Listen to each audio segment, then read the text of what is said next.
நாம் வளரும்போது நம்முடன் சேர்ந்து உலகமே வளர்கிறது. இதுதான் பாரத மாதிரி.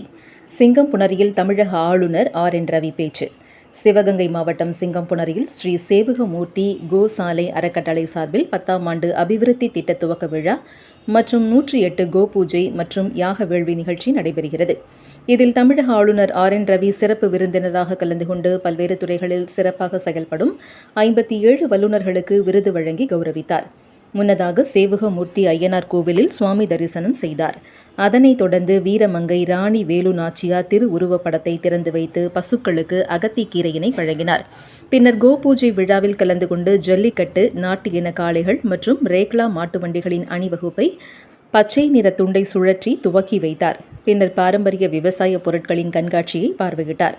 தொடர்ந்து விழா மேடையில் பேசும்போது, தமிழக பூமி ஒரு ஆன்மீக பூமி, வீரம் நிறைந்த பூமி என்றவர், பெஹல்காம் கொடும் சம்பவத்தை நீண்ட காலம் மறக்க முடியாது. ஆனால் பாகிஸ்தானின் தீவிரவாதத்தை நாம் ஆபரேஷன் சிந்தூரின் மூலம் தவிடு பொடியாக்கினோம். அதற்காக நாம் முப்படைக்கும் மரியாதை செலுத்துவோம் என்றார்.